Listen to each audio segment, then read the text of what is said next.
यह कहानी उस समय की है जब गांव का जीवन सुंदर और सुनहरा था। लोग मिट्टी के घरों में रहते और अपने खेतों में काम करते। जरूरत पड़ने पर आसपास के जंगलों और खेतों से जड़ी बूटियां इकट्ठा करते। गांव में हर समस्या का हल घर के बड़े बुजुर्गों के पास होता था। इसी गांव में एक लड़का रहता था जिसका नाम राजू था। राजू का परिवार खेती बाड़ी करता था।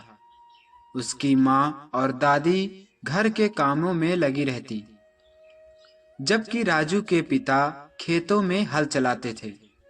बचपन से ही राजू बहुत ही हंसमुख और मेहनती था, लेकिन खाने पीने में बड़ी लापरवाही करता था।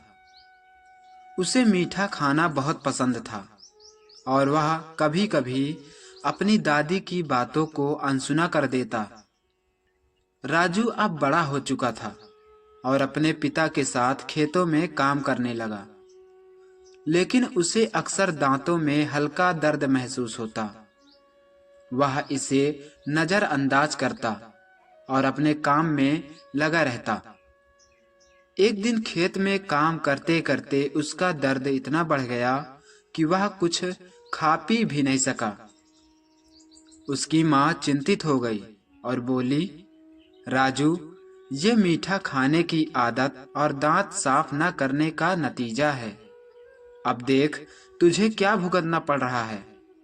राजू दर्द से परेशान होकर बोला, माँ कुछ करो, मैं यह दर्द सहन नहीं कर पा रहा हूँ।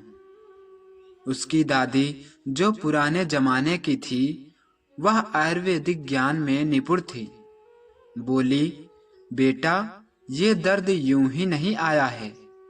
यह इस बात का संकेत है कि हमने अपनी पुरानी परंपराओं को भुला दिया है। पहले लोग दांतों की सफाई के लिए नीम की दातून करते थे और मसूड़ों को मजबूत करने के लिए विशेष जड़ी बूटियों का उपयोग करते थे। लेकिन आज के समय में ये सब कहाँ है। लोग अब नए नए तरीके के मंजन करते हैं, इसीलिए लोग अपनी ही आदतों से परेशान हो रहे हैं। राजू ने दादी की बात को रोकते हुए कहा, तो अब क्या किया जाए दादी, ये दर्द बहुत तेज है।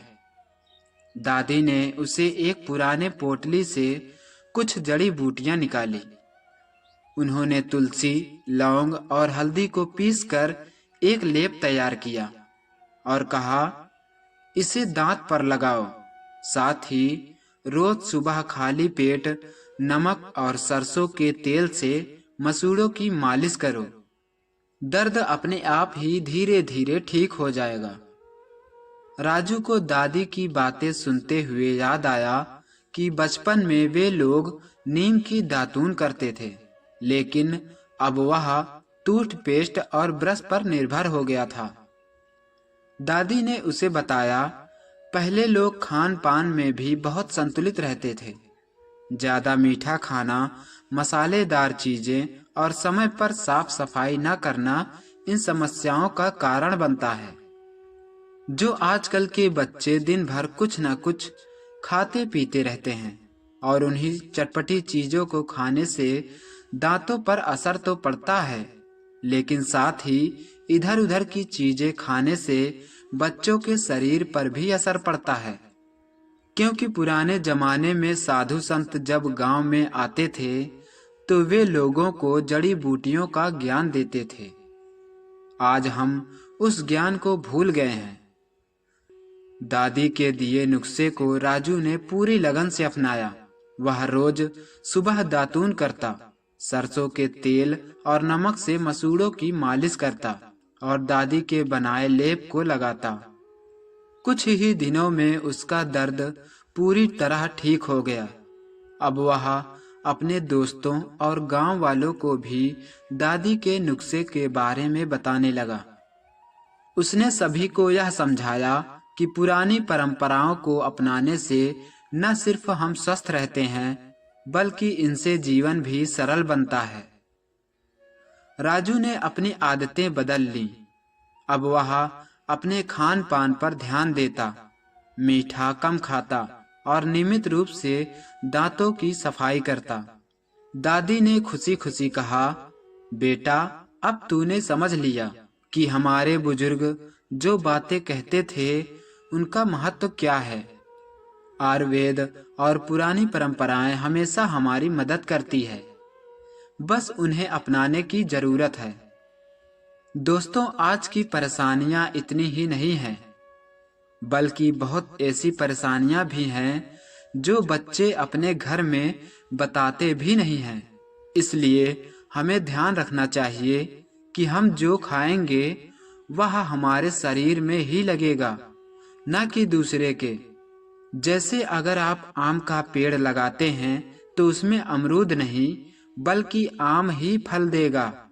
अगर आप अपने भीतर अच्छा भोजन डालेंगे तो शरीर भी अच्छा ही होगा। दोस्तों, आप खुद सोच सकते हैं कि मनुष्य की बनाई हुई वह हर चीज बिना रस के होती है, जो कि हमारे शरीर के लिए बहुत ही हानिकारक होता है। अगर आप वही प्रकृति की दी हुई चीजें, जैसे पेड़ में लगा हुआ फल या खेत में उगाई गई सब्जी को अपने भीतर डालते हैं या खाते हैं, तो वह आपके शरीर के लिए बहुत ही लाभदायक होगा। क्योंकि पुराने जमाने के समय में इतना सब कुछ नहीं होता था खाने के लिए, जो आजकल दिन भर बच्चे कुछ न कुछ दुकान या मॉल की चीजें खाते रहते हैं। कुछ तो माता पिता की भी गलती होती है कि अपने बच्चों को बहलाने के लिए कुछ इधर उधर की चीजें खरीद लाते हैं, जो उनके बच्चों के लिए बहुत ही हानिकारक होती है। दोस्तों, क्या आप चाहते हैं कि इधर उधर की चीजें खाकर अस्पताल में पड़े रहें और पैसे लगते रहें? इससे अच्छा यह होगा कि जो भी पैसा डॉक्टर को देना है वही पैसा अपने शरीर के लिए खर्च कर दो। दोस्तों, क्या आप भी यही चाहते हैं कि हम सब मिलकर पुरानी सभ्यता को अपनाएं और अपने जीवन को सरल और सुगम बनाएं, ताकि हमारी आने वाली अगली पीढ़ी भी स्वस्थ और तंदुरुस्त रहे?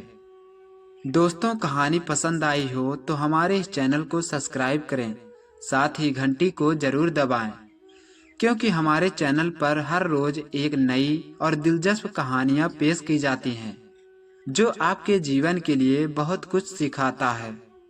मिलते हैं अगले वीडियो में एक नई कहानी के साथ। तब तक इस कहानी का आनंद लें और अपने जीवन में अपनाएं। हमारे साथ कहानी में अंत तक बने रहने के लिए आपका धन्यवाद।